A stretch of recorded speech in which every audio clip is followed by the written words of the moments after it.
nagtatanong na wala kang pinag-aralan, wala kang alam. Mamahanda ka ba mag-aral para malaman mo ang lahat?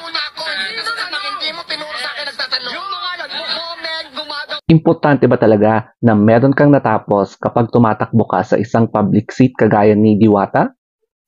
Marami kasi ang curious kung meron nga bang natapos si Diwata, such as being a high school graduate, college graduate, or baka naman meron pala siyang tinatagong master's degree. Sa tingin ko, meron pa rin chance na makapasok si Diwata sa politika kasi maraming factors to consider. Number one, yung kanyang popularity. Ang dami pa rin lumalapit sa kanya because of yung fame niya. Number two is yung miracle na hindi rin natin yan maiaalis na meron talagang nananalo na regardless of their educational attainment or background, nananalo pa rin sila sa tinatakbuhan nilang posisyon.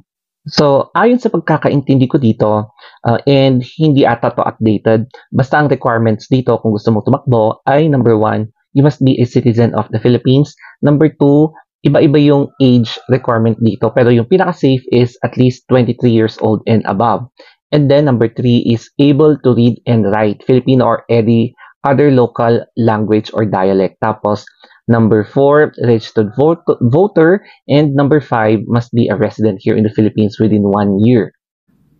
Dito sa qualifications, kapag tatakbo ka sa public seat, wala ka talaga makikita na educational background requirement. Ito lang citizen of the Philippines. So, at least 18 years old ka. Kapag sangguniang kabataan naman is between 15 to 21. And then able to read and write. So, wala talagang educational requirement. And then, a registered voter. Tapos, must be a resident for at least 1 year. So, at least may kita mo na wala talagang educational kineme na nire-require. I am not perfect, pero you can correct me kung accurate nga ba itong mga requirements na to. So, feeling ko hindi siya updated, no? And for those political vloggers na nanonood sa akin, you can correct. Siyempre, hindi ko naman forte yung political vlogging, di ba? So, ang main point ko dito is hindi basehan ang educational attainment mo or background mo kapag tatakbo ka sa public seat.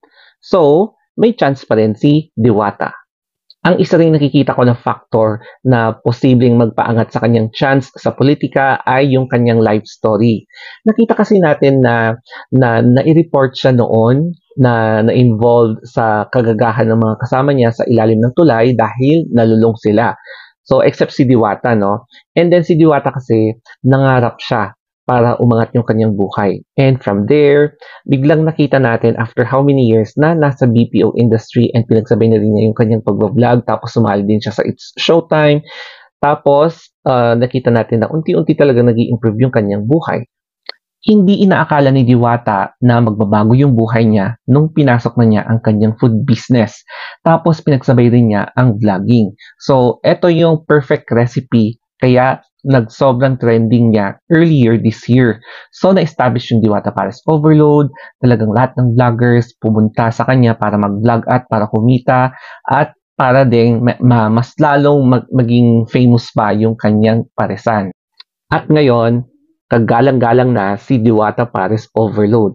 So, napakalaki talaga, napaka-drastic yung change niya as compared last year. So, ang dami nagbago sa buhay ni Diwata Pares Overload.